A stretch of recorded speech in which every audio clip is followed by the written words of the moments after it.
Good afternoon, good evening, good morning, wherever you are, and welcome to our Nerd Nation debate. We're talking a lot of stuff today because a lot of stuff has happened in the last 7 days regarding films, television shows, trailers, all types of stuff.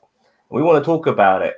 I wasn't able to talk about Falcon and Winter Soldier. Luckily for us, Bob was able to do us a lovely review. But I've got some things to say. I know Bossman does as well.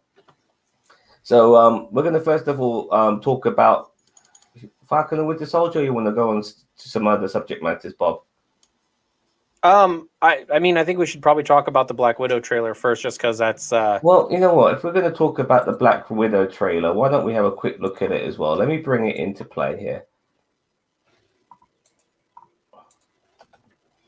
All right, let's replay it. So here it is.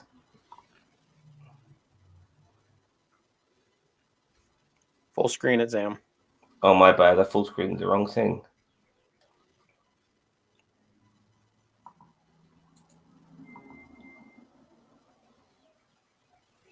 A lot of Endgame in this trailer, isn't there? Oh, yeah, no, Age of Ultron. Yeah. I don't know if you can hear it. I can't, but I can. I just watched it, so yeah. I mean, it doesn't matter. I'm just saying. So this blue-haired kid is going to be. There's a lot of speculation on him now.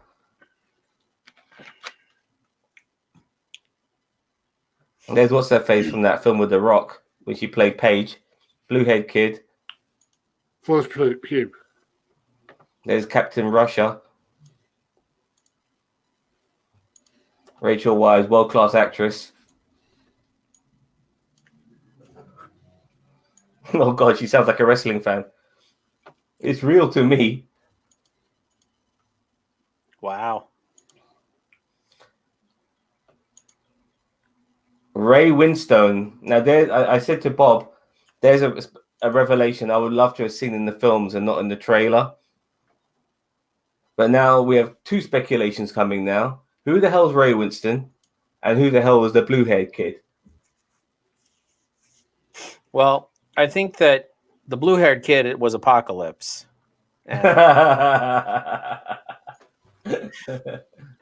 Ray... Bossman's gonna hate me. It's got the Avengers theme in it as well. I know it's got, and I love the Russian singing of the Russian turn. Yeah, I like it too. I think that's pretty cool. Yeah, it is pretty cool. Let's find a good place to pause it. Here we go. So, this is the movie. I mean, this film is over a year old. Let's remember that, yeah? This film should have come out a long time ago. And in a way, it's like, who knows? Maybe this film should have come out before fucking Falcon and the Winter Soldier and WandaVision, in the sense that, like, those revelations, the revelation from this film adds to that. Now it's going to be the other way around when we look at it.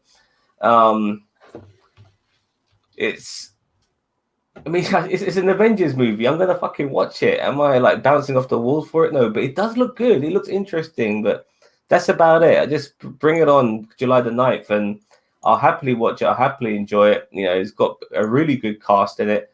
Like I said, Speculation City with blue-haired boy and Ray Winstone. Taskmaster's going to be interesting to see what happens with him. I hope they don't kill off too many villains. Go for it. I reckon that lady here is going to be Taskmaster. I reckon Florence Pugh is going to be Taskmaster. Really? No. I think if they pull that off somehow, that would be like one of the. And she herself, I don't know. Who's going to be Taskmaster? He thinks the sister's going to be Taskmaster. I don't know. I just don't think so, mate. I mean, I hope you're right in the sense of proving it's all wrong. But if that's the sort of bait and switch they pull off on us in this, I'll be amazed. Because we've already, I mean, Taskmaster looks a bit taller for a start. Fair enough. I mean, usually in the comics he's a man.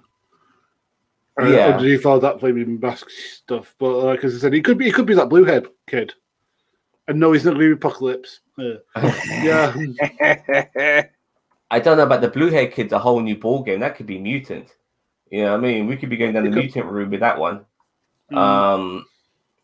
maybe like the early development, like maybe they want to go back in time regarding the mutants so that they don't just spring to life and all of a sudden we have a Professor X out of nowhere. Maybe they want to sow some seeds for the mutants, and that could be one of the early seeds.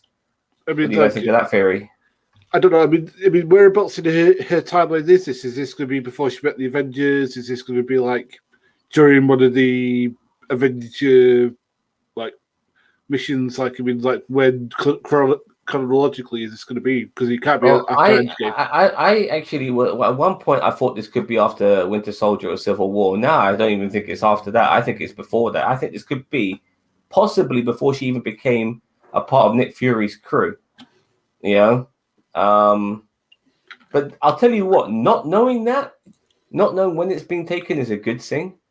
I kind of like it. So when I do find out, hopefully, I'll find out when I watch the film, and that's when I'll know. So, but we obviously do know it's in the past. But a lot of these characters, like her sister, she's definitely going to be around after this because she's highly rumored to be in the Thunderbolts. Just like we're getting Young Avengers, we're getting Thunderbolts too.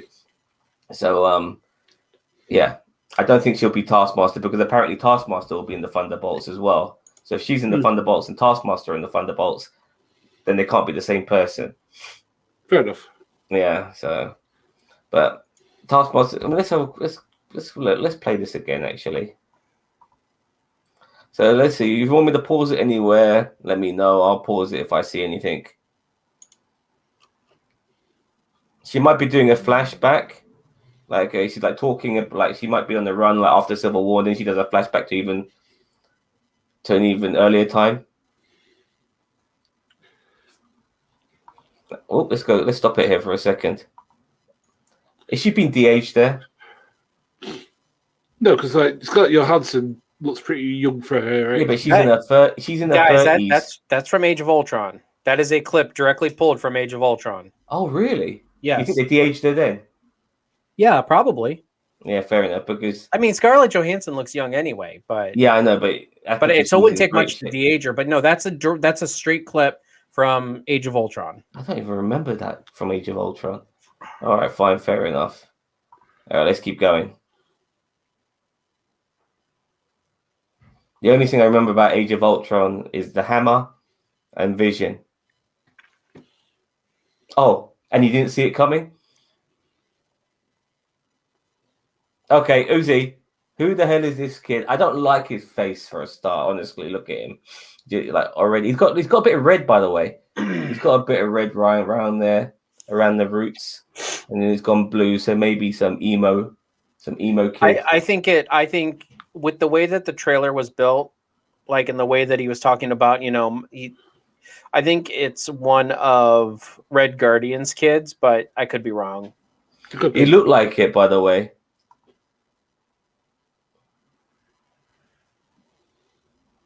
Why are they speaking English to each other? Because they're speaking Russian, there'll be like subtitles. Say again, they actually have to read, and we don't like to read. Okay, it means subtitles. But yeah, okay. So look, so my girl. He said my girls.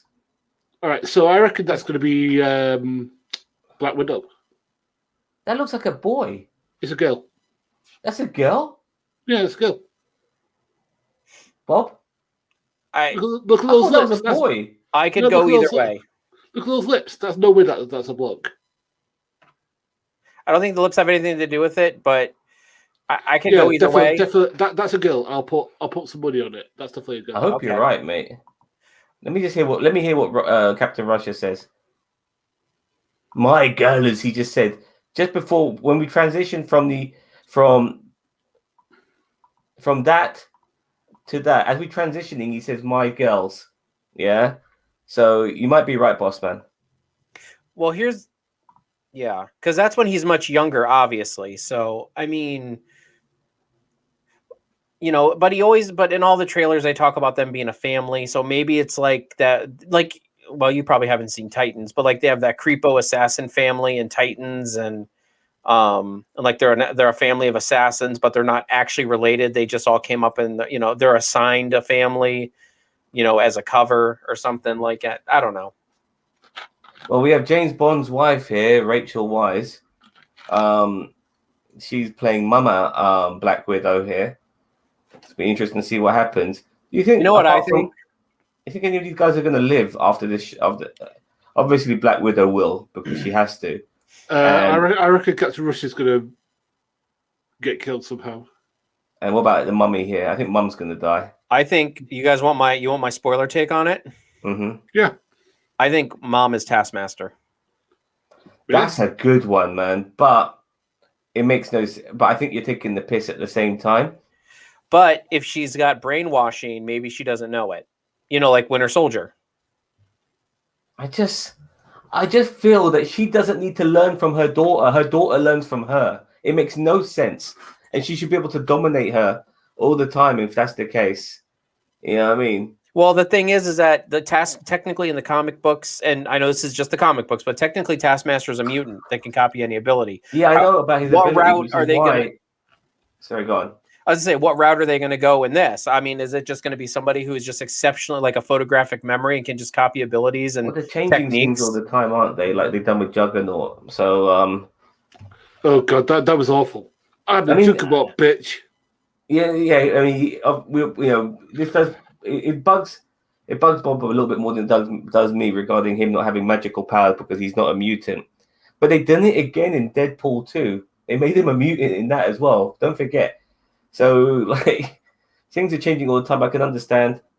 Obviously, if once again, if they made her the Taskmaster, I wouldn't like these sort of twists. I won't appreciate. I want the Taskmaster to be somebody else, somebody we haven't met before.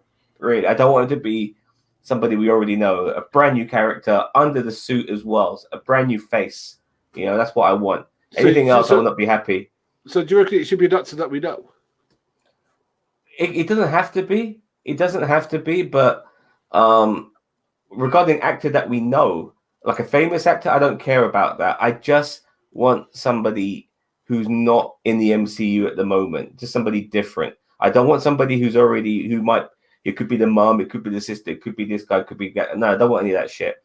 You know, I want somebody, I mean, even if it's somebody new in this movie, that's fine to a degree, but not the mom, not the sister. That's the most stupidest thing because Taskmaster learns how the fuck can he learn from fucking Black Widow if he's the mum, and she fucking taught Black Widow everything she knew. So it makes no fucking sense. She should be able to fucking own Black Widow just like that if she was the Taskmaster. Bollocks. I'm not going with that. Anyway, I'm moving. Wait a minute. What? I'm lost. Like what? I was just going with the theory. Like her learning from. Taskmaster copies other people's abilities, yeah? Yeah. There's nothing for her to copy from Black Widow. She fucking taught her everything. How do you know that? Like, maybe she didn't. Maybe they just knew each other. And on top of that, it's not the fact that she's trying to copy Black Widow's abilities.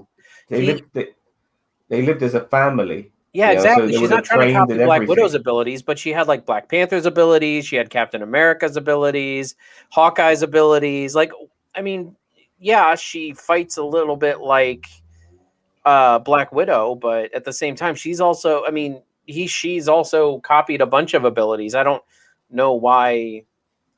I don't understand why that's a big leap if it's not, if it's her. Because then, in my opinion, Black Widow wouldn't have a chance against her. It doesn't seem like they do have a chance again. I mean, they're getting their rear ends handed to them in most of the shots that Taskmaster's in. Okay, fair enough. And keep in mind, you've seen Red Guardian in the trailer versus Taskmaster. You have seen Black Widow and her sister in scenes with Taskmaster. You have not seen the mom in any scene with. I agree, but at the same time, like, is she trying to kill her and then she's like coming home and pretending that she's the mom and shit like that and just having dinner with her and then later on she's killing her and then they're back in the kitchen again having a chin wag? I mean, how's that going to make sense? I know you mentioned the brainwashing. I think that this is all kind of different. Like, I think that this is taking place in between Civil War and Infinity War, but there are flashbacks, obviously. But I feel earlier times, yeah. Yeah, in earlier times. Okay, I get you. And the one part of them sitting at the table, I think, is at one point where they don't know if she is Taskmaster, they don't know if she is. They don't know she's Taskmaster at that point. It's not revealed until possibly when Red Guardian, when Red Guardian's fighting Taskmaster, it's revealed that it's her. I don't know. That's my speculation. Look at that. Now, how many was that? Like a whole bunch of Black Widows? Mm-hmm. There's a whole bunch of them. That's the Red Room. The Red Room. Yeah. Tell me about the Red Room, please, Bob. The Red Room is where all the Black Widows are trained. Wonderful. The Black Widows are trained in a red room. It's only got a red line on the ground, but okay. No, that's what Black Widow called it in Age of Ultron. No, that's fine. I'm not saying that it's not the case. I'm just saying it's called the Red Room, and yet there's only a red line on the ground. I would like the room to be a bit more red. Well, I don't know if that's the actual Red Room, but that's what they call it. I think it's because of all the killing they do. What's this thing over on this lady's arm? It's I think when it's beginners, they call that red thing there to show they're beginner. I'll tell you another thing as well. If I was with these women and I had to pull my gun out, I'll be at the back because I'm not having some fucker shoot from behind me. You know what I'm saying? No fucking way. Anyway, let's move on.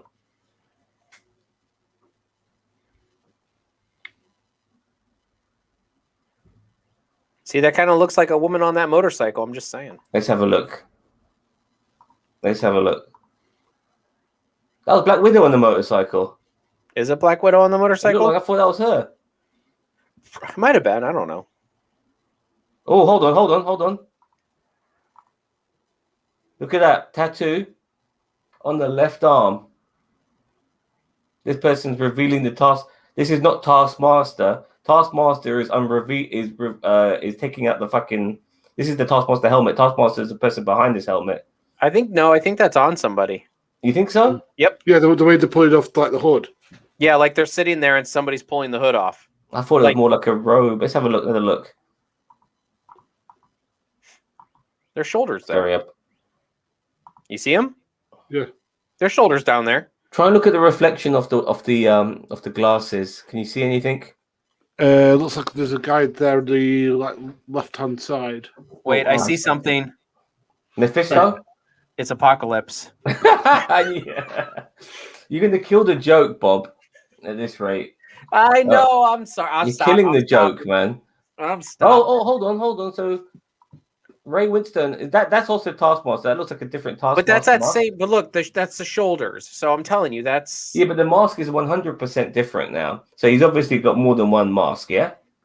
It's 100% different. What do you mean? Is it not the same fucking mask as before? Go back. I swear it isn't. Hold on. I don't even know where You're going back too far.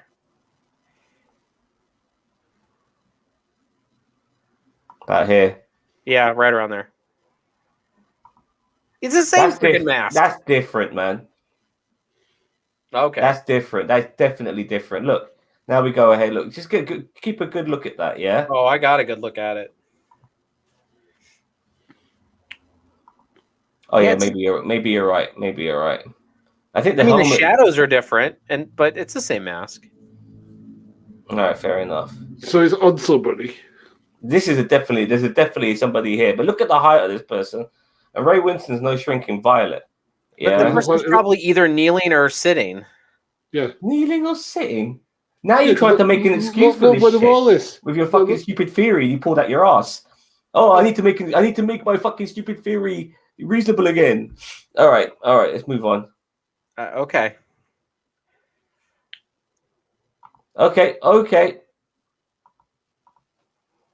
There he is again. Looks a bit different now, a bit reddish, bit bigger. You still think that's Mummy? No. I don't think Sister either, because Sister's in the car. Yeah, Sister's in the car. Yeah, Sister's in the car, but Mom's not in the car. What about that? There's some fucking Hawkeye learning abilities he must have got. Definitely. Must have saw one. How long does it take him to learn, by the way? Like a millisecond? Well, in the comic books, it just takes him seeing it once. Yeah, he learns the ability. Now, I mean, it depends on the route they go in this movie. That's definitely something he learned from Hawkeye. Look at that shit, man. He shot the arrow under the fucking car to bounce up and blow up the car from beneath. I mean, only Hawkeye would attempt something like that, and obviously he's learned from the man himself, the greatest archer of all time. I've always wanted to see Oliver Hawkeye go up Queen. against I've always wanted to see Hawkeye go up against Bullseye. That would be a fantastic contest, because I think Hawkeye's got a similar accuracy to Bullseye, but he uses a bow and arrow all the fucking time. But he has a lot of electric arrows that go where he wants it. But he mentioned in Civil War, when he said Robert Downey Jr. said to Hawkeye, "How you like your retirement?" He goes, "Well, golf, played 18, scored 18." The guy's just a natural at getting accuracy, of just being accurate all the time. So I'd love to see Hawkeye versus Bullseye. Anyways, let's move on.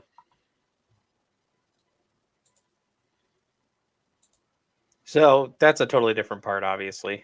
Yeah, So her car blows up, and then she ends up in the sky. Yeah, I mean, that's a pretty strong arrow. Oh, look, okay. Are you might have something here. Look at that outfit. Is that Taskmaster? And no, it's black. That's black. I think that's that might be. No, I know that's the mum, but you mentioned that mum could be Taskmaster, yeah? And now maybe her helmet's come off and that's what she looks like. No, her outfit's a different colour. It's black. Fair enough. Whereas Taskmaster is like more of a bluish colour. I like this fucking gigantic. I think ScarJo's on the actual pillar. So the whole, mum and the two daughters are all here, mate. Anyway, let's move on.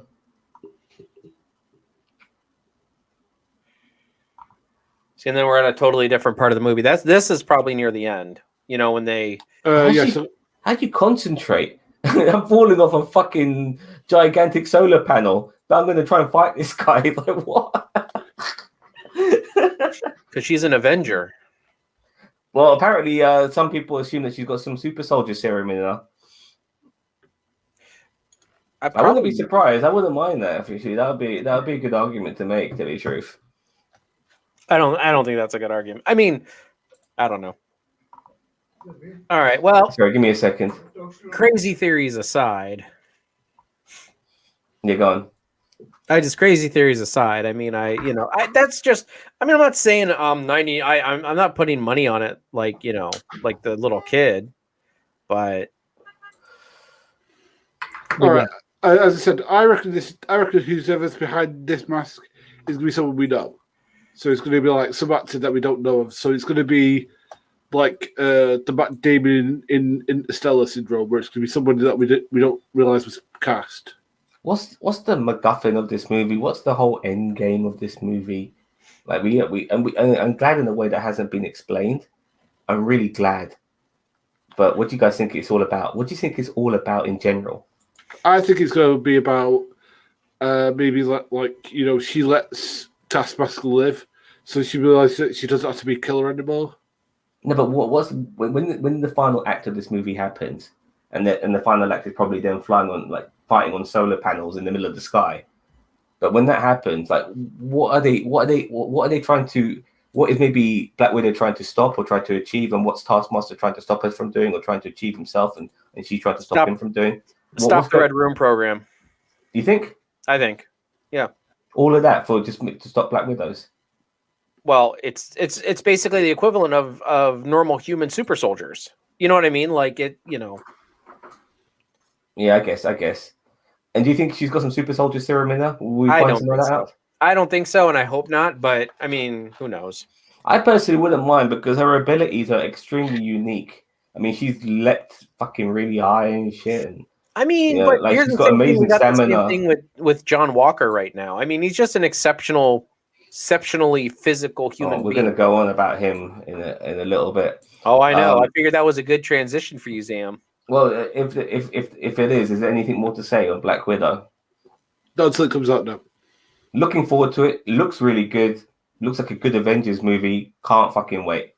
Looks like it's been shot well, which is yeah, it does. They're giving the full bells and whistle treatment to Black Widow, and boy, does she deserve it.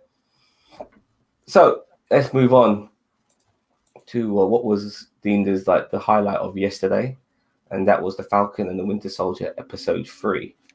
Now, I did like this episode, but this is where I also thought this episode would be better if it was under the reins of Warner Brothers than Disney. because we're dealing with lots of dark shit in this material. And unfortunately, because it's Disney, the brutality, the violence, and the gore, and even the swearing were unable to be in this episode when you're dealing with a Captain America who's starting to lose his mind a little bit, and he's a bit egotistical. And when you're dealing with the seedy underworld of Madripoor, I really felt Disney did their best to make it look as violent as possible, but this episode in reality should have been as graphic as fuck, and it wasn't. And that's because it's Disney. I don't know what you guys think. I thought it was a really good episode. I mean, like the lady who was in the nightclub, she's like goes Sam, and then he just shoots all of them. That was pretty cool. I like a lot of that, but like for instance, like Captain America, when he got spat on, he should have beat the fuck out that guy. Yeah, maybe even to death. Yeah, I mean, I still feel like he's trying to hold like strong though. You know what I mean? I know what you mean. Yeah, but he got spat in his face, man, and he's looking for clues. And the only way he's actually trying to figure stuff out is by following Sam and Bucky and following their breadcrumbs. That's the only way he's getting any shit done. He got no idea, and I personally thought there was a good chance for him to really beat the fuck out of this guy after spitting in his face. You could almost understand why he did it, even though it's not acceptable. And they missed out on that. Even when they went to Madripoor, like they did some really good moments there, but there should be some harsh swearing in that. When Bucky was like beating up those guys pretending to be the Winter Soldier, there should have been something there a little bit. When Sharon was beating up those guys, even though there were some good moments, they were really clever when they were shooting the people. They made sure that you knew that she was shooting them, but you didn't see the gore of it. And those are the things I wanted from this episode, and it didn't deliver on that. And that's nothing against the quality of this episode, because for Disney, it's about as graphic as it could get, but it should have been a lot more. And that's all I have to say about this particular episode regarding that. Bob? Sorry, go on, boss man. No, go ahead, Bob. I mean, I've already said my piece about it. I mean, I really liked it. It was nice to kind of get. I get you guys like it. I like it too. But do you see where I'm coming from regarding the fact that we're dealing with underground, we're dealing with mental health. You want it to be a bit more gritty. Yeah, it was as gritty as it can be, and but this, I don't know. It was good though. It was good, but yeah. But the thing is that the way that I see it, the Captain America we've got now is like he's a war hero. Yeah, but he's a jock. He's a jock, man. No, but the thing, he's not just a jock though, because the thing is that Bob, I'm sure Bob is going to agree with what I'm about to say. He won 3 medals of honor. Now, that in UK term would be like somebody winning the Victoria Cross 3 times. Yeah, but you could be easily disrespected. You know what? Like if Steve Rogers got spat in the face, I would not expect that reaction. Not at all. No, he would be visibly frustrated, but he'd probably just like walk away. Yeah, he would walk away. I expect John Walker to at least punch the guy in the face once, at least. Break his face. I think there should be a character out with it, though. Like he is trying to live up to the standard. Yeah, but I thought that was the moment there. You know what I mean? He didn't even swear at him. No, I don't. I think it was in my face, you motherfucker. Something like that, just to show that he's really is going there. But because Disney can't, I think it would have been too soon. Yeah, really, we're already halfway through the season. No, but what you try to see is that he holds back. But the thing is, I think is as the frustration grows because he's not getting where he wants to. We see that the levels growing up. I just think beating up an innocent cafe owner would have kind of shown that he's going over the edge a little bit, and he's a different. That would have shown that he's a different Captain America.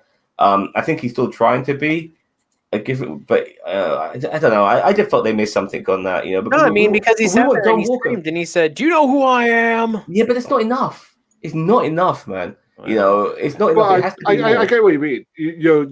I do think that they should have at least have him maybe like you said, he whacks it up and he goes, spit my fucking face again, and I fucking pull it. Yeah, exactly. You know what I mean? I'll fucking kill you. I'll find your family. I'll fucking kill them. Stuff like that. Something to really show you that he's getting really pissed off and he's doing whatever it takes to get the fucking job done, trying to squeeze information out because he hasn't got Steve Rogers' values. He was never a little guy who saw things from a little guy's perspective. He was always a jock. You know what I mean? Anyway, that's just my opinion on that. There are some other things regarding this show. When I first saw Selby, I thought, "Fuck me, is that the power broker?" But when I watched this episode the second time, I don't know about you guys, but I thought Sharon Carter could be the power broker. What do you guys think on that? I've got to say, Sharon Carter is tasty as fuck. But That's fine, man. She is. She's 35, 36 years old, the actress, and she looks amazing. Absolutely amazing. But I just said, I reckon that the power broker is going to be somebody that we know. And I mean, a villain from the Marvel universe. So it's going to be maybe like, I'm trying to think of a German guy. Well, not German, but like, someone who like activates in like Europe. So like someone like, I don't know. I'm going to name some villains I think it could be. Okay, it could be. No, I think it's going to be somebody to bring it in. So I reckon it's going to be Mr. Negative. It makes sense from where they are geographically. Mr. Negative, is that a mutant? No, he's one of Spider-Man villains. So he has. Oh yes, yeah. He's a more recent villain. He's only been around for about 10 years. He's been, he's not that old a villain. He's been. Yeah. You know what? Why do you think Mr. Negative? Well, the thing is that it could be two different people, and also like the thing is that she doesn't really know who he is. Like she's like the power broker, so like it shows to me that like she's never sure who she's going to get. If she gets Martin Lee, she gets somebody who's actually a very kind guy. They can't. I just realized actually they can do Mr. Negative because Sony only have the rights for Spider-Man characters in the movies. Not in television shows. If Disney wanted to, they could do a whole TV series of Spider-Man. In my opinion, that would be the smart move. Then they have to fucking do shit with fucking Sony. But I think they've got like a handshake agreement with Sony that they'll all do like films. I think they'll still have to keep. I think they made the agreement because they still want Spider-Man to be in the fucking Avengers movies. So that's why they have to do those agreements. But sorry, I lost my. It could be Otto Octavius. I'm trying to think of a guy. Who's a smart guy? I'm trying. Yeah, but see, you're doing it. Oh, no offense, boss man. You're doing it again. You're like really pulling. There's no seed sown for this, boss man. Yeah, you know, like it just. There's nothing there. Like I don't. Like isn't the more like I didn't really try to deliberate who the power broker could be last week because I needed more information. Now I'm going with a couple of people. It could be Thaddeus Ross. Yeah, there's a possibility. Yeah, or with he's to do with the super soldier serum himself, which is why I decided Thaddeus Ross. He's involved in it. He's got his own versions of it. It could be Abomination, which if he's out of jail because of the blip, yeah, then that could be a good way of getting him involved. And because I forgot the name of the character. He's a very minor character, but he's got 4 eyes. He wears glasses. You know what I'm on about? He's got glasses up here and he wears glasses there. And we saw a picture of 4 eyes on the wall of the power broker who's watching you. I'm not sure if you guys saw that. Yeah, I saw that. I'm not sure. That's a bit far-fetched for me. I don't think it could be him. And obviously, for me, Sharon Carter in this episode gave lots of reasons why she could be the power broker. I mean, she's pissed off. Even after the fucking blip, she's still on the run. You know what I mean? It's crazy. She's got all this art in her fucking office. Yeah, real art. Why is she holding all that shit? When they went to find out where the scientist could be, they just went to a nightclub, and all of a sudden she just gets the information, and they go there. She's the only person to not go into the container because probably the scientist would have recognized her, which is why she didn't go into the container. And I think maybe she was hoping that, but she didn't have to probably kill off the bounty hunters that she initially sent out, which was for a cover. She obviously killed Selby. I think it could be her. You know what I mean? I really do. I think she's playing both sides a little bit. You know, it's in her best interest. I think she's got a grudge. I really do, because fucking Sam and Bucky the Winter Soldier, you know, Bucky the Winter Soldier has been redeemed and has been given a pardon, and she hasn't, and she's a bloody patriot. You know what I mean? So I think what about you guys? Who do you? Yeah, 1-0 to Liverpool. Fair enough. But what about you, cousin Cheeto? Who do you think could be the pawnbroker, the power broker? I mean, I still hold by my original thought, and that is Isaiah Bradley. I think that he's going to be the power broker. That is a really interesting one. I would not like it if, I don't know. They have to make it work. They have to make it work because he's been in this show, so I can understand. But at the moment, it doesn't work for me. And then what? Then he's the bad guy. And then what? What about his grandson or great grandson, Elijah? You know what I mean? What's he going to do? I mean, he's going to be the young Avenger by the looks of things. Is he going to be conflicted and go against his own parent? Maybe maybe he doesn't want to be anything like his dad or his granddad or whatever at that point, Fair enough. I don't know. I mean, that's you're Sharon Carter. I mean, I'm not. Your Sharon Carter.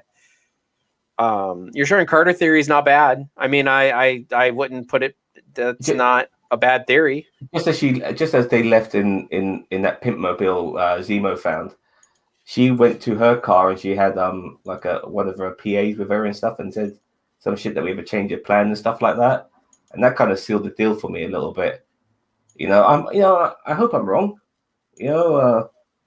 but I feel at this particular stage. I mean, but here's the thing, Sam, is that going into Falcon or going into the movie Captain America and the Winter Soldier or the Winter Soldier, we didn't know SHIELD was infested by Hydra.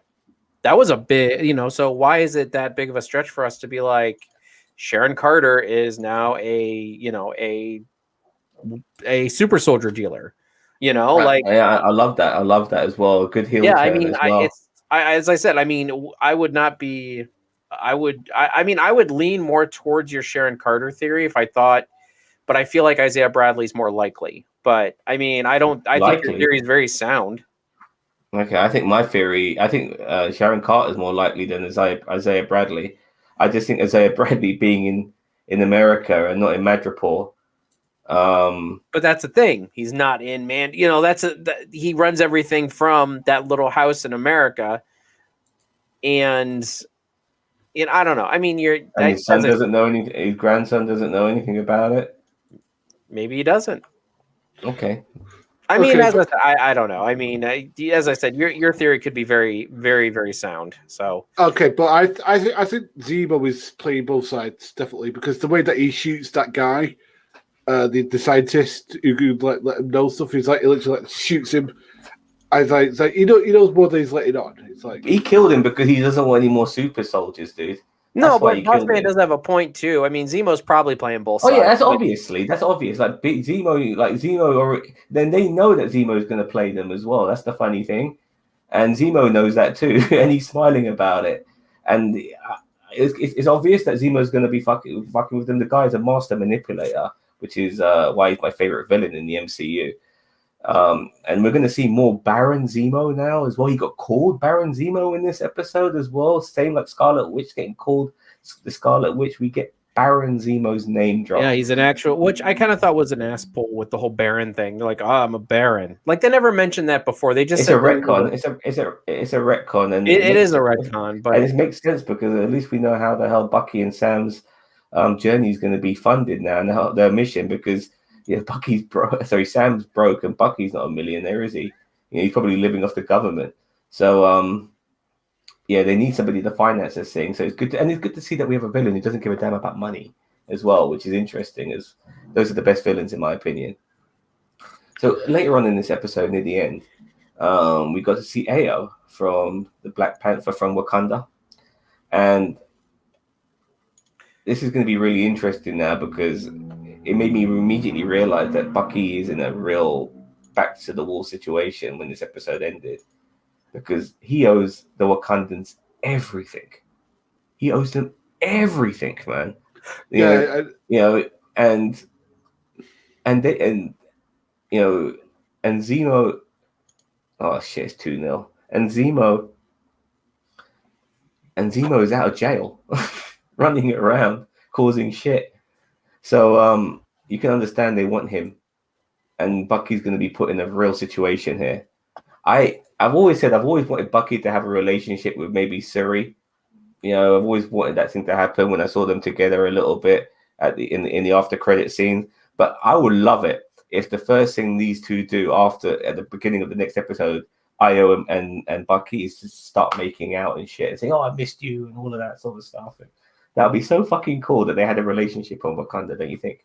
I guess it makes no sense because she's like there. She's like, I mean, you have that in the Black Panther movie. You have Okoye and her husband, and you know, but they're very professional. So it's like, I mean, maybe I know. Maybe after they fight, and like maybe after, like if there's a relationship there, maybe after they're like, maybe after she goes back to Wakanda, she'll be like, "I will see you later, my lover," or something like that. You know, like. No, I don't think so. I think that's like that is the sort of bullshit you'd see in comics. And even though this is so you just want to start making out at the beginning of the next episode and then start trying to kill each other no, not trying to kill each other, but try to come to a resolution. You know what I mean? Well, I thought Bucky was trying to get on with that chick from Chinatown in Flaming, wherever he was. No, that was just the old geezer just trying to help him out. You know what I mean? But yeah, the way it was, that was a bit creepy. It was like going, "Hey, he's suffering too much, suffering a bit too much turmoil." That's his old man friend trying to be a bit too much of a friend to him when he doesn't want him to be. But yeah, nevertheless, it did work out well for Bucky because he did go on a date with her. But the PTSD is just too much for him at the moment in time. And maybe whilst he was in Wakanda, he was able to relax so much that he was able to think about all these things. But he's got Steve's book as well, by the way. We found that out as well. Steve's book. But before we start going on about that, I want to talk more about AO. What do you think is going to happen between AO and Bucky and regarding the debt he owes? Like a personal debt, not like an actual debt. But he owes them everything. What do you think the conflict's going to be with Bucky? I'll start with you, Bob. Oh, I think they're going to start making out. I mean, that's just right there, writing on the wall. I mean, it's just going to be big open mouth kisses and stuff like. No, I think that they're going to tussle. I think that Bucky's obvious. I mean, she's a Dora Milaje, one of the main Dora Milaje. So I mean, she's going to be able to hold her own against Bucky, but I don't think she's going to be able. But they're not going to fight in the middle of the street just like that, are they? You know what I mean? They're in a back. Why do you think they're in a back alley? They're in a back alley, but they're. But the first thing she wants to do is strike him. They're going to like try and debate this, aren't they? Well, no. I mean, she's going to give him the chance to hand him over, and then when he won't, that's when it's going to get to fisticuffs. Well, the thing is that, like, you know, they can literally say, "Look, we're going to put you back in jail." You know, and that's literally what they said. They literally said, "Right, we're going to put you back in jail when we finish with you." And the thing is that I think she's going to want to take him to Wakanda. Yeah, exactly. The thing is, he killed the last king, didn't he? Before he did. All right, this is what's going to happen. He killed King T'Chaka.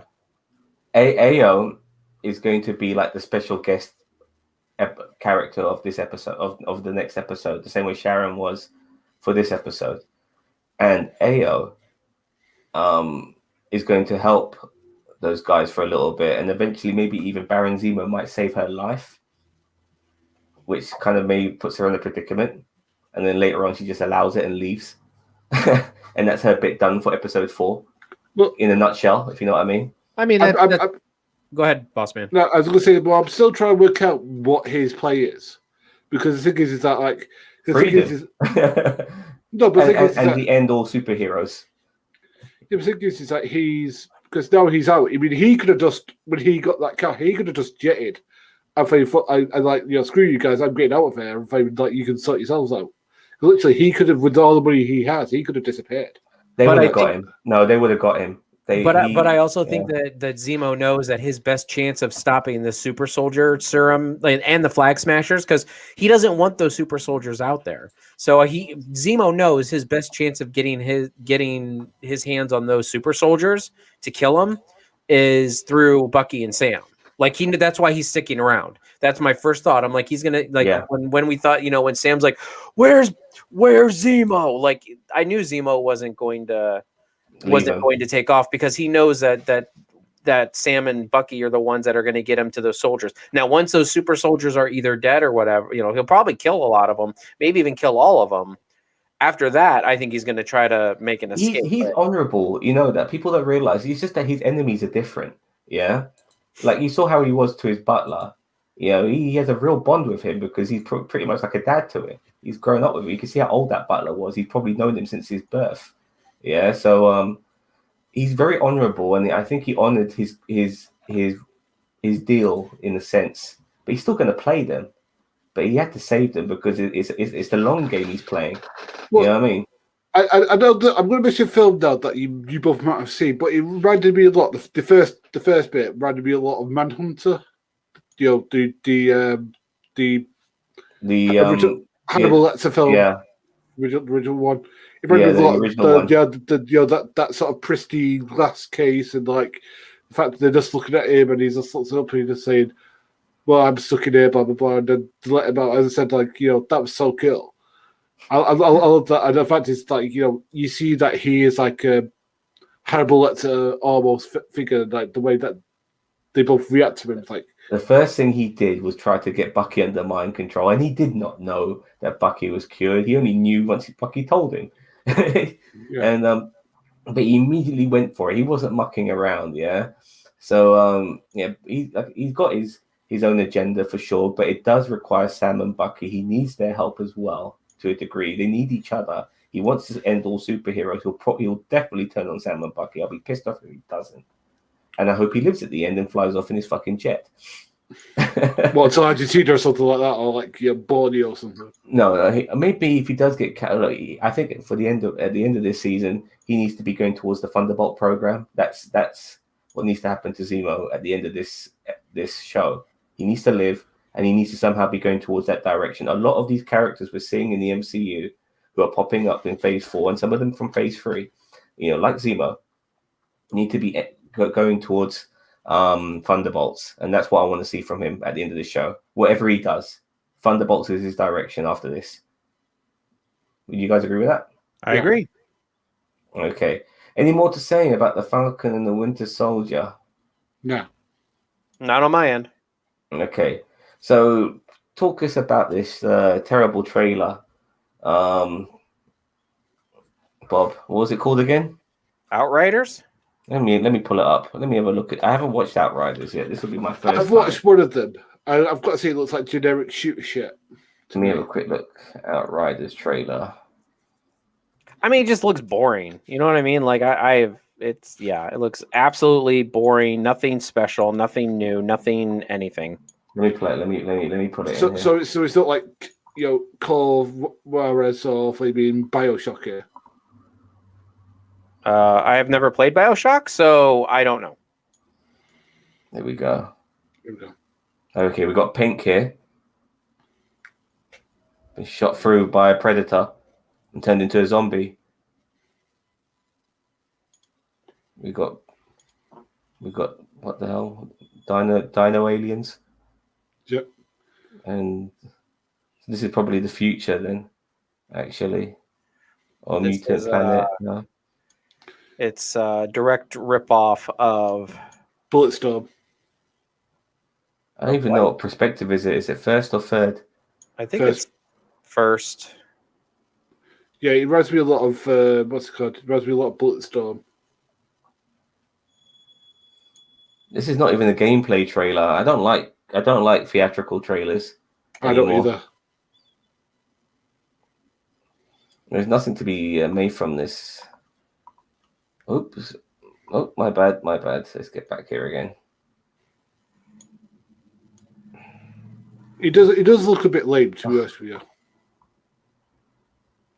Sorry, I apologize. Sorry. Damn, you should be apologizing. It does look a bit lame. Sorry. Hold on. Let's stop a bit here. So we're starting off. Right. I mean, this is totally the most confusing shit I've ever seen. Yeah, for a trailer. This bird here, she's getting shot through her fucking chest with a laser. It's not a laser. I think it looks like it's like some sort of like Ghost of Mars-esque. Yeah. Fair enough. Exorcism thing. It's not boring shit. Yeah, I agree. Then she turns And then into a look, she's gone all zombie. zombie, some sort of space zombie, alien infected zombie. Yeah, goes to Mars. Shit. And then Yeah. Then so I think that happened a long time ago by the looks of things, just by picking up on that. And now we cut to this. That happened years ago, and now the planet has evolved to this, maybe. this flaming fucked creature. Look at all these weird monsters. Do you know what this reminds me of? And I've Co-op never played game. this. No, it reminds me a lot of Monster Hunter. The monsters look like that. Yeah.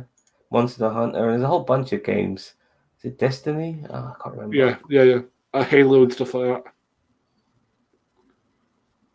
Yeah, look at this. It looks nice, but It looks like a rip off. It looks last gen, to tell you the truth.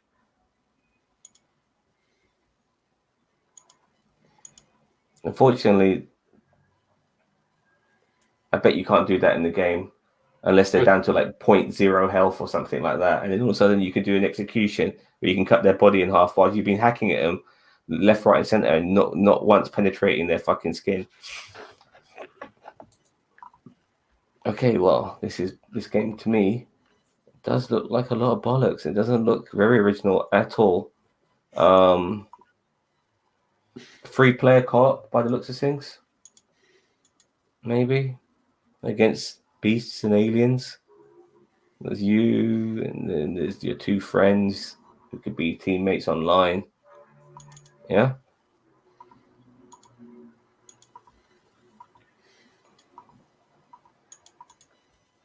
More monsters, just lots of monsters. You going around. Look, you got your lightsaber out, about to kill this dude. Is that a lightsaber of some sort? Yeah, it is, isn't it? It's a lightsaber ripoff.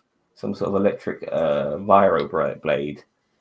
It's a ripoff of the sword from Blue Doom. That's what it's a ripoff of. There's not much originality in this game. So the weaponry is either reminds me a lot of Halo or reminds me of Doom, which I'd rather be playing than this. And plus, it looks like you can only get one weapon and maybe just upgrade that. So it's not like Bulletstorm. It's not like Doom.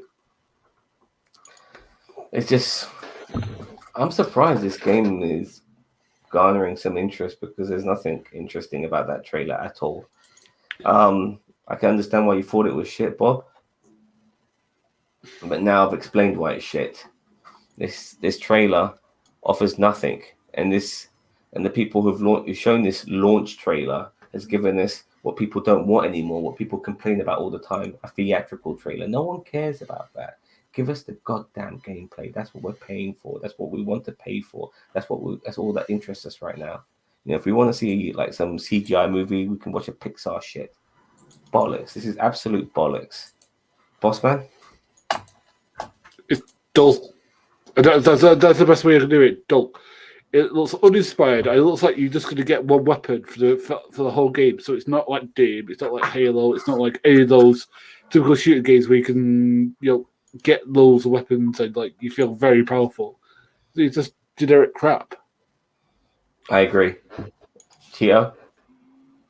I mean, it just looks like unoriginal garbage. I mean, it's not. I mean, I'm sorry, it not one iota of interest in this whatsoever. Like, I mean, I'm not into these games in general, but like, there's not even a moment here that I'm even remotely interested in any of this. So, I mean, look, I have no problems with games ripping off other games, but you got to do it really fucking well, and you got to make a real decent game when you do it. Like, you got to make it look like it brings something to the table. Yeah, exactly. Overwatch. That was a rip-off of Team Fortress 2. But it's done so well. It's done so well that I don't give a fuck. There are games that can be rip-offs and be done really well. Yeah, there are. Saints Row is another one. Saints Row, like people immediately looked at it as a GTA rip-off. Now there's bloody open world games galore. But Saints Row did its own thing. Like he went on so far into the fame absurd that it distanced itself from the more grittier. Yeah, I agree. Whereas this, as I said, Ellis reminded me of this stuff. Now, if this does its own thing, that's fine. But uses those elements to sort of plan itself out, that's fine. But it doesn't look he's even doing that. No problem. Fair enough. So what's next on the menu, Bob? Kong versus Godzilla, I guess. Okay, have you guys seen that film? I haven't seen it yet. No. I have not seen a single movie in this franchise. All right, I personally and I highly, highly recommend to watch Skull Kong Island and then watch this. You don't need to watch the Godzilla movies. This is Console Island is a great movie. Kong Skull Island is fucking brilliant, and you know what? You know why you will like it as well, Bob? Because there's so many MCU people in it. Hell yeah. That's all you need to know, and that's the only reason why you'll watch it. So I highly recommend it for that, but it's actually really well done. Like Kong is not just a MacGuffin in the film; he plays a significant role, and it's all on Skull Island. There's no like little like the shitty Peter Jackson one where the best parts were on Skull Island, and they went back to New York to do the same old, same old. It's all on Skull Island, and you deal with all the craziness that comes with it. Funny enough, in Godzilla versus Kong, the same there's an actor who's been in the Peter Jackson movie who was in Godzilla versus Kong. So he's been in 2 Kong films of different franchises, which is funny, which is kind of unusual. But he's playing obviously a different character, but just thought I bring that in as well. But Kong Skull Island is brilliant, and I do recommend watching it. Ginger doesn't like it too much, but it's just good fun. It really is good fun as well. And Tom Hiddleston, he's actually a really good action star in that particular film, and Samuel L. Jackson's really good. Brie Larson's really good. It's just a good film. Godzilla versus Kong. It's okay at best. Like a lot of people think there's a lot of action between Godzilla versus Kong, but there's not enough really. I know people have a problem with the humans, but I can't fathom a way of getting this film to move along without the humans. I agree. Like there has to be humans in it. Like there has to be, and I get it that they need to be the secondary character to Kong and Godzilla, but I mean, like there's got to be, like when people say, "Oh, there's too many humans," I get it, but it's like having a Transformers movies that were it's like having Transformers movies that can't talk. I just think in this film, I do feel that Godzilla was a secondary role. I knew this film will be following Kong for most of this movie, and we did. And I do feel that the moments we had with the humans, not all of them, but a lot of it we could have got rid of, and we could have been focusing on what Godzilla was doing. Hey Zan, why don't you take the Outriders trailer down? I apologize. But I do think that with any series like this, the thing is that those monsters aren't very realistic. I don't know, they never were realistic, but I mean, when there was stop motion and stuff like that, at least there was something tangible there. Mate, they used people in costumes, dude. Back in exactly. But at least that looked half credible. It was like this CGI crap television doesn't look credible at all. This is not too bad, but at the end of the day, you're watching a video game. Exactly.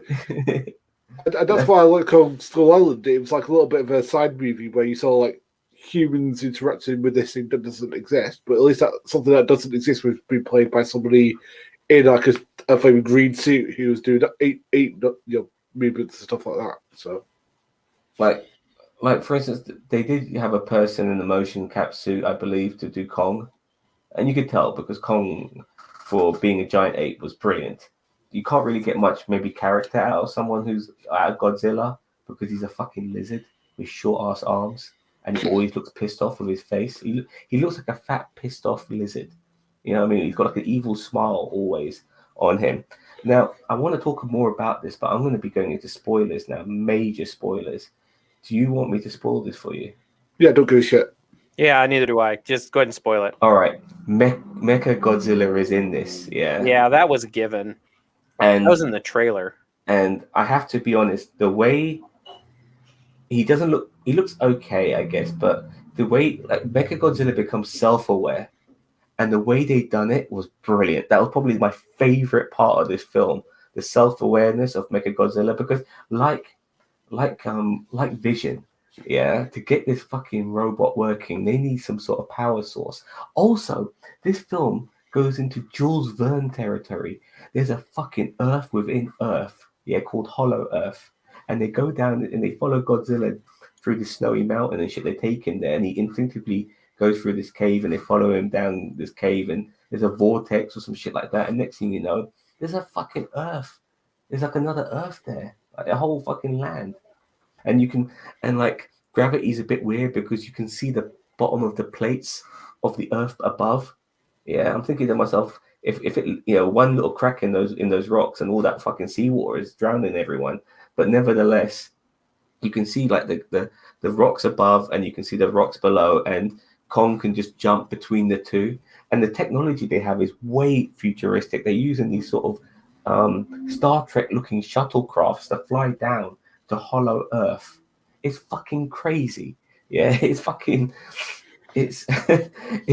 crazy. Yeah, and they go to Hollow Earth. Sounds a bit unusual. There's more to it though, because Godzilla's got this instinctual connection to this Hollow Earth, and he starts running around, and they follow him, and they see this rock that looks like a finger pointing, and he follows that rock, and then he comes across these doors, these giant doors. There's doors here built by somebody, that means, and he opens these fucking doors, and there's these pillars there and shit, and he finds the giant axe with the fucking Godzilla fucking shard in it and stuff like that, and there's a power source there. And then there's a power source there, and some of the bad guys who are among some of the good guy humans, so the bad guy ones being the military corporate ones. Yeah, when I say military, I mean these are sort of like, you know, hired, Black Ops. Yeah, like black hired military guys. So like they want to take some of this power source, and some of the good guys are saying, look, you don't know what you're doing. We shouldn't be taking this power source. And then when they take the power source, Godzilla, who's in fucking Hong Kong now, he just realizes that Kong's in fucking Hollow Earth, and he shoots a fucking laser out of his mouth continuously until it buries into Hollow Earth. And they see each other. It's so stupid. He's up there in Hong Kong, and he's down there in the center of the fucking Earth. And they see each other and shit. And then fucking Godzilla climbs out and stuff, and then they end up having a fight in fucking Hong Kong, and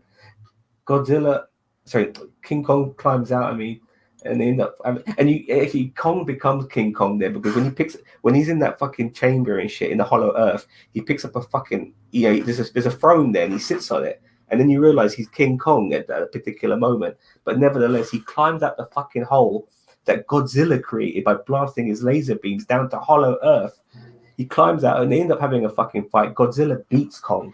Godzilla beats him, and he's just about to kill him, but he doesn't. And he takes Kong's submission. Like, Kong submits to him, and Godzilla accepts his submission. And next thing you know, Mechzilla comes along.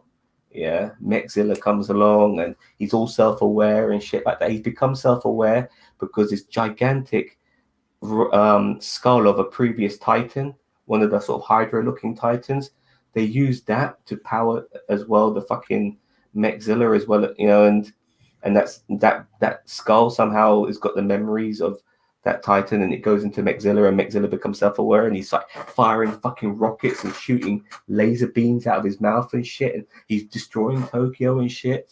And this is the funny thing, like, usually when I see a lot of destruction, it kind of bugs me a little bit, like it did with Man of Steel. The destruction in Man of Steel really bugged me. Like, how can we have a happy ending after all that destruction? It's like fucking 9/11 levels. I didn't give a fuck about the destruction in this film. I knew that this whole scenario was set up for all these neon buildings to get the shit blown out of them, and I accepted that. You know what I mean? It was crazy how much fucking carnage and destruction these guys were causing, and people are supposed to be cool with King Kong and Godzilla because they're peaceful and shit like that. No, they're blowing the fuck out of your cities. They're having rampages in your fucking cities, man. It sounds like it's the dumbest movie I've ever heard in my life. It is unbelievably stupid, but because you followed this film, from previous movies, you just go with it. It is so stupid, but it's a little bit enjoyable. Like I said, Mechazilla becoming self-aware was my favorite part of the film, but the Jules Verne shit of them going to the center of the earth was the most stupidest shit I've ever seen in my life. I didn't like the fact that Godzilla was a supporting actor in this film when they could have cut out a lot of human scenes for those who don't want that much human and used Godzilla's moments in those scenes instead. And that would have been a lot better because they were apart. They weren't together all the time, but if they were, they would be fighting each other. But they end up tag teaming to fight Mechazilla. You know, like they're saving each other all the time. Like Mechazilla's just about to stab King Kong, Godzilla stops it. You know, Mechazilla's just about to do this to Godzilla, King Kong stops it. They're saving each other all the time. And then when they kill Mechazilla, it's fucking Sub-Zero style from fucking Mortal Kombat, like a fatality. He rips Mechazilla's head out of his body, and you see the spine and shit, and he's lifting it up in the air like that, like fucking Sub-Zero from fucking Mortal Kombat, for fuck's sake. I couldn't believe it. It was crazy. And I'm laughing so much, thinking to myself, this is the most stupidest shit I'm ever watching, but I'm a little bit entertained, but it is stupid as fuck. It is, but you have to accept it for what it is, you know what I mean? And is it entertaining? Well, when the monsters are doing their things, it is. Some of the revelations is stupid, but it's entertaining as well as stupid. So that's how I'm putting it. I don't know any other way of saying it. I do recommend watching it though, for the sake of Scott. If you watch Kong Skull Island, I do recommend watching this. The special effects are very good. They're really, really good. Mechzilla looks amazing. Kong looks amazing. His facial characteristics look amazing. Godzilla could look better in my opinion, but it's really hard to tell. But like some of the setups as well. Like the first fight they had was on the ocean, so Godzilla's got Kong to rights because Godzilla owns the water pretty much. Kong is like jumping between the different like Logger. He's like jumping between the different fucking battleships to try to get to Godzilla because he can't fight him on water and stuff. It's pretty cool. And then it's just a really good film. It's just sorry, I don't want to say that. It's a really entertainingly stupid film, but I got a soft spot for it. I hate to say it, I got a soft spot for it. I don't know why. Bobby, do you want to respond to all that? You muted, by the way. Lizard and monkey fight. Ooh, ooh, ah, ah, boom, boom. I don't know. I'm not gonna watch. I'm not gonna watch it. I'll watch clips from it, which I've already watched a couple clips from it. But like, I already knew about the Hollow Earth thing because I kind of watched a video on it. But they underestimate. To some more like the more cleverer points, like the humans underestimate Kong's intelligence because when they're shipping him and stuff, they don't realize that Kong understands sign language because he learned to understand sign language by watching the little girl who he's friends with because she's deaf, so she can only communicate in sign language. And by watching them do sign language, but the deaf girl and amongst other people, he learned how to do sign language, and he was able to understand what people were saying. And so he realized he was very intelligent. And all he ever wanted to do Kong to be voiced by Samuel L. Jackson. Be like, well, what's up, fucker? Even at the beginning of the film, we just see how Kong's daily life is. Like he wakes up from the morning. And he goes for a shower under the waterfall. I thought that was really cool, stuff like that. And he eats some fish or something like that, Yeah, and the fact that we're getting Skynet as Mechazilla just doesn't fill me with confidence. I mean, it kind of reminded me of Pacific Rim, but better. Pacific Rim. Yeah, because what it is as well, one of the guys had to try to put his mind into Mechzilla. But he was also using the skull of this old Titan that Godzilla had beaten to power Mechzilla. And then I think, like I said, the memories of the skull went into Mechzilla, and that's how Mechzilla became self-aware. And when he became self-aware, he ended up killing the host who was controlling him, which was pretty cool. There was no robot in him. The person who was controlling him was outside. He was controlling him from the outside, so he wasn't inside him and stuff like that. But yeah, there was a lot of destruction. There was a lot of people running around and stuff like that. And like I said before, I don't give a fuck how peaceful Godzilla and King Kong are. I'd be pissed off having to live with them on that planet, knowing there's these gigantic monsters that can destroy cities, and yet they always seem to fight around cities. Oh, the reason why, sorry for going on, I do apologize. the reason why Godzilla is involved in this is that he realizes somehow that they're making a Mechazilla. He knows that instinctively, like he can, like some of the technology they're using, he's able to pick up on it, like the skull and stuff like that. So the humans are the problems all along. Yes, because you realize that there's, like, let me tell you something about the humans. They're there to do a job and they do it. There's no subplots amongst the humans, like the fat kid from Deadpool 2. He's in this, yeah, and he plays the friend of this young girl who ends up with this conspiracy theorist to find out more about what this corporation's doing regarding Mechzilla.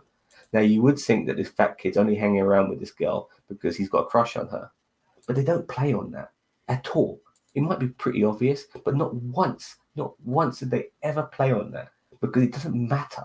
It doesn't fucking matter. What matters is getting the story along. You know, all the subplots and shit like that. You know, all the subplots involving humans weren't overly saturated with other shit to make it more interesting. They were just there to get the story along, and that's one of the good things about it. You know what I mean? No stupid things, like somebody's got some past and how their past is hurting them, and you know, it's making them hard to do things, making them hesitant to do things. None of that shit. You know what I mean? So yeah, that's what I like. That's the good thing about this. Well, the thing is that, like, you know, if it's a good popcorn film, then I can at least appreciate it on that. And it sounds like it's going to be a good popcorn film. Yeah, I agree with you. That's what it is. Look, this film is not trying to win Oscars. It never was. It's fucking Godzilla versus all right. In Crank level, in Crank 1 and 2, in the Crank series level of preposterous, which is up there, how preposterous is it? I don't know, what number is that. 11. The number? 11. It's preposterous by maybe. Like if we go Batman Begins is the least preposterous. You have to understand. This is Godzilla versus Kong. Like, this film is a sequel to a few other films, so it's already preposterous. I can never say the word properly. It's already crazy as it is. Yeah. So to say how crazy it is now, I'd say from the level it is now to what it became, probably an 8, which is still pretty high. Yeah. As I said, I might give this a watch because I mean, there's nothing more than let's watch than a good popcorn action movie. It's different as well. It's very different. But I've given a lot away, so I hope I was ruining entertainment. But like I said, it's a stupid film. It's got some decent actors in it. It's got What's Her Face from Iron Man 3. Remember What's Her Face? The PhD, the doctor he had an affair with at the beginning. He slept with. Oh, yeah. And she ends up getting killed in the middle of the movie. Well, that's a spoiler. That's in Iron Man 3, for fuck's sake. That film's getting close to 10 years. Oh, I thought you were talking about she died in the middle of Kong versus Zilla. No, she died in the middle of Iron Man 3. That woman, remember her? Yes, I do. Yeah. Mm-hmm. She happens to be playing another PhD, a different one, but she's playing a PhD in this movie as well. We've got one of the Skarsgårds as well, the one who played Tarzan. He's in it as well. Who else? There's one of the actors in this. He plays a conspiracy theorist, and he's so fucking good. Like, when this conspiracy theorist, the fat kid and the girl, when they end up in this one base, they end up accidentally being transported all the way from America to Hong Kong by this underground railway. It's so stupid. It's so stupid. It's great, and they're going like. Does you know, Sam? You know, I don't think you're selling it to Bobby much. I mean, you're selling it to me because I love just absurd shit. But yeah, I don't think it's. I can deal with like stupid fun popcorn flicks. I haven't watched Kong Skull Island. I have not watched Godzilla. I have not watched Godzilla King of the Monsters. That's a commitment, like right there. Like I'm not gonna watch this. That should be for Nerd Night one session. Like when you do like a Godzilla. We got so much other. No, but eventually there'll be a lot of seasons will be over. You can squeeze it in like a special Godzilla session. Godzilla. Yes, but yeah, I mean, Bobby, you should watch Skull Island because it is a really, really good film. Like it. It's a really, really good film. I thought it was good fun. It's good. It's really good fun. Yes, and Samuel L. Jackson's in Yes, it. exactly. The tongue is in the cheek a lot, but it's done in a really, it's not done in a really like, not done a wink type. They know what they're making. Whoever made it knew what they were making. Yeah, exactly. So, anything more to talk about, boys? I just saw the trailer to the new Space Jam, which I have zero interest in. Space Jam? Let me. Space Jam trailer? No. Oh my god! We got to bring this up. You have a look. You guys look at this on your own time, but I'm going to put it in the Space Jam 2. It's got Space Jam the next level or something like that. I just see Don Cheadle in there. How dare you, Don? No, I'm a big admirer of LeBron James. Yeah, I'm a big admirer of LeBron James. Yeah. this just But looks like dumb shit. This already looks stupid as hell. Yeah. Okay, let's go.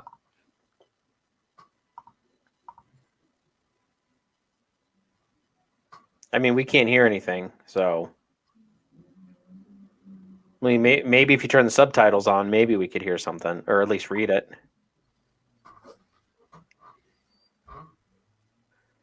I put on.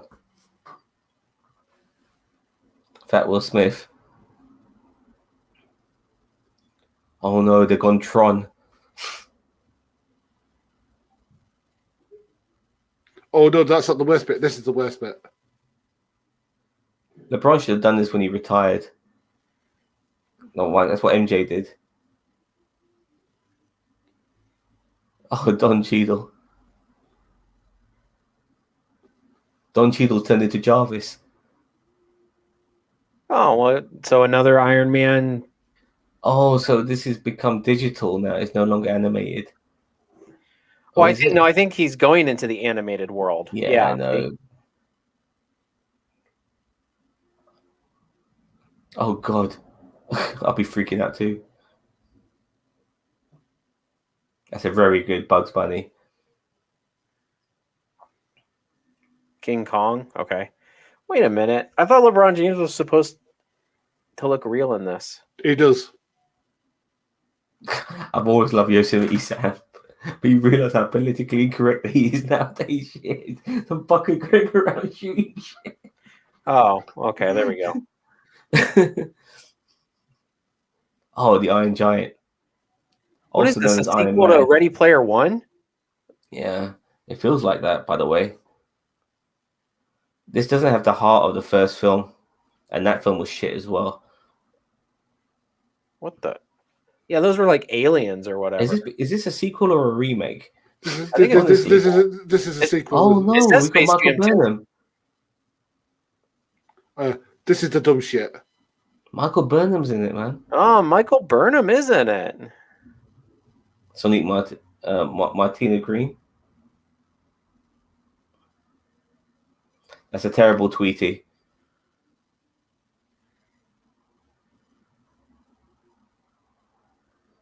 Show me love. Because she's Yoda. Wow. It looks stupid as hell, man. Told you. Oh my god. Wow. Oh my god. We are in trouble. No, Warner Brothers are in trouble with this shit. So, like I said, this is called Space Jam 2, but this feels very much like a remake.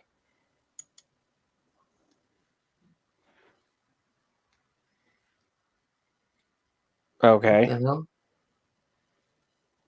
Do you know what? It'd be better if he did that with his actual son.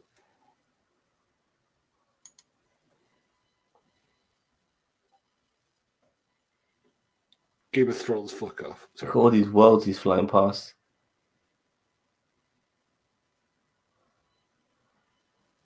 God, he looks awful like that. Looks like the Wizard of Oz.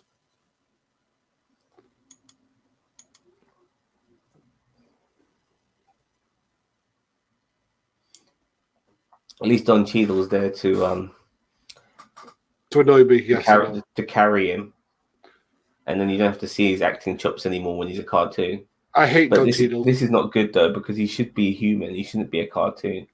He was a human around I just realized he was a human around cartoons. Now he's playing a cartoon character.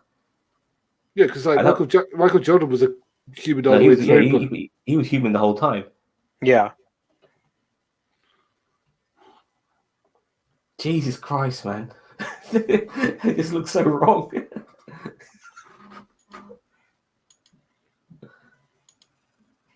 Oh, he's back to being human again.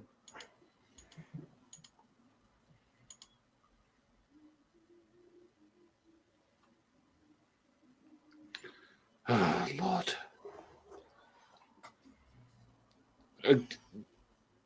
So, a robot person, a Hydra, a snake, a water and fire person.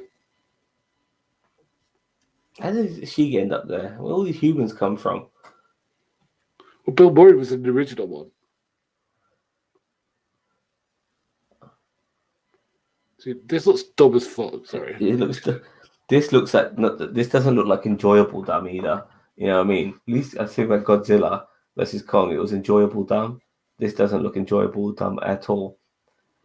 This is the culture clash right here. You're watching from us, Bob. What? You're seeing a culture clash right here now because like I said, I'm a big admirer of LeBron James. I think he's obviously a very good basketballer, but I can't appreciate this film the way Americans can. I don't think Bobby's appreciating this film either. But he looks at his face. Yeah, But I'm a sports fan. I'm just not a basketball I don't fan. care about sports at all. Period. Yeah, I mean, exactly. this looks But like me and utter Bob do. garbage. And Me and Bob I do. mean, We also acknowledge that he's a very good basketball player, but basketball is not our sport. And Well, we want I do watch it occasionally, but Yeah, even likewise. even I don't want to see LeBron James play doing because Space Jam the first time wasn't really that good. It's the most stupidest film ever, but at least it is something. If you want to make a good animated live action film, then look to Who Framed Roger Rabbit. And I'm glad they've never made a sequel to that film. At one point, I so desperately wanted one, but now the moment they make that film into a sequel, they'll ruin that movie. That is in my opinion, that's the greatest animated live action film ever, and there's no film out there of the same sort of style that comes close to that one. Yeah, because it had heart. That's what it had. It had a great story. And plus the thing is that it also had the fact that sometimes your favorite cartoon characters can be next because the way that when he's falling for the star, Mickey Mouse and Flaming and Bugs Bunny, they're going. Do you want a spare? He says, yeah, sure, Doc. Here's a spare and a spare tire. So that is that. I know this is going to be the most stupidest comparison to make. I want to make the comparison of The Matrix, to Who Framed Roger Rabbit. You see, The Matrix is an action film where the action makes sense in that movie and it works with a fantastic storyline. Who Framed Roger Rabbit is actually a serious drama set around the world of cartoons. So when you see all that stupidness with cartoons, like Eddie Valiant's brother, Bob Hoskins' brother, was killed in that movie by a cartoon. We see actually somebody getting murdered in that movie. The owner of Maroon Toons, he gets shot in the back. When Eddie was interrogating him. No, he gets a piano. He gets a piano thrown in him. No. We're not talking Eddie Valiant's brother. We're talking the guy who owns Maroon Toons. Oh, yeah. He gets shot in the back, and then when he looks out the window, he sees Jessica Rabbit run away, and he thinks it's Jessica Rabbit, but it wasn't. It was definitely Doctor. Was it Doctor Doom? Just Doom. Yeah, it's Doctor Doom, isn't it? No, just Doom. Just Doom. Okay. No, just Judge. Oh, Judge Doom. Judge. I thought you said just Judge Doom. My bad. Yeah, I don't think they can legally get away with Doctor Doom. Yeah, fair enough. So, but and you see him killing a cartoon character. He actually kills one by putting that in dip. Oh yeah, that was like a torture scene. You see it actually in agony before it dies. Before it gets melted away. And it's fucked, man. It's fucked when you see that. Even when Judge Doom dies as well, it's fucked. And when he mentioned that he was the one who killed Eddie's brother and shit like that, it's amazing and it's so stupid at times, but it makes sense. For that film, it makes sense, and when you make it make sense, it can be wacky like that. And it's a great film for kids, a great film for adults. It's just the greatest animated live action film ever. And if anything can get close to that, I'll be happy. Because honestly, since that film and before that film, they've all been shit. Mary Poppins, Bedknobs and Broomsticks, bollocks. This is the best, yeah. Nothing. Well, comes close I to it. disagree with, but Mary Poppins is really good. I mean, I think that's still holds up. Mary Poppins is good, yeah, but I don't think it. Mary Poppins, I just don't put it in the same. Sorry, I'll take it back. Mary Poppins is good. I just don't think it's in the same league as Who Framed Roger Rabbit. In my personal opinion, and I don't think the animation was just there for as garnish. You know what I mean? It wasn't integral to how it was in Who Framed Roger Rabbit, if you know what I mean. Boss, as we're going on this tangent here, Bob, you got anything to say regarding that? Nope. You've got nothing to say about Who Framed Roger Rabbit? I mean, as an American, I mean, you should be signing up for two staples of America. You know, Looney Tunes and basketball. Okay, that's like a staple of the '60s, my friend. Not a staple of America. So, no, I was trying to figure out because apparently our stream was unavailable for a couple minutes because of copyright. We're showing somebody else. We're showing trailers of. No, it was like unavailable. Like you couldn't watch our stream. Are we back now? We're back now. We've been back for a couple minutes now. But yeah, there was a good like 3 or 4 minutes that we were gone. Like it. Jesus. Look. That's what it shows. Oh god, that's scary, man. I'm only showing stuff that Well, no, here's the thing. The whole trailer was in there. The whole trailer was still there. It was after the trailer is when it cut out. So it was really weird. Let me get rid of this. Yeah. So, but yeah, as I said, like, but from what I remember of Stacy Jan, the first one, it was lame. This doesn't look like it rescues the premise. I mean, and plus the thing is that no offense to LeBron James, I didn't like it when it was Michael Jordan doing it. I mean, I like LeBron James, don't get me wrong, but you know. I just like you know what was intriguing to me, seeing Vinnie Jones playing a debt collector in Lock, Stock and Two Smoking Barrels.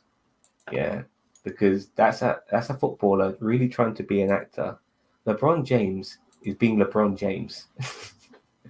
And for me, LeBron James being LeBron James is, I've got no interest in that. I'll be more interested if LeBron James was actually trying to act in the movie instead of just playing himself. Bollocks. Absolute bollocks. I'll probably watch it. Well, to us, as I said, if it's tongue in cheek, then I'll probably enjoy it. As I said, like, you know, Curiosity. Yeah, exactly. I think we've done everything that we could talk about because I can't remember anything else that's come on. No problem. Okay. Well, look, thank you very much for joining our debate. We've had a few people watching this, which is quite cool. So, well, what's next on the agenda, Bob, before we shoot off? We have a fan film reaction coming out next week. Hopefully we have some tier lists coming up if we can get them filmed. And So what's that tier list for? X-Men movie or no? Well, is it X-Men or just Fox movies? I don't remember. X-Men. So anything? Can I be on that? Because I mean, I like some of the X-Men movies. Yeah, of course. Absolutely. Absolutely. And I'm going to be uploading our Star Trek Online play that we did with my friend Adam. Me, Zam, and my friend Adam did some Star Trek Online. So I'll be uploading that probably tomorrow. Are you able to play Star Trek Online, Bob, boss fan? That's unfortunate. As I said, I prefer the adventure games. Yeah, but this game is free to play and free to download. I heard it's pretty bad from people. It is, but if it's Star Trek, so and I'll be honest with you, I don't think this game is great, but I give it 2 passes because it's Star Trek, and there's a lot of padding in that game because it's because it has to be because it's Star Trek, and I got a chance to play with my mates. And Bob, being such a veteran at the game, he makes it easy to play. I just follow what he does. Okay. All right, guys. Look, this has been really good fun. We'll see you guys later. I've got a Young Rock review coming out this midweek as well, so keep an eye out for that. And then obviously Falcon and Winter Soldier at the end of next week. So thank you very much for watching and have a nice day. Bye-bye.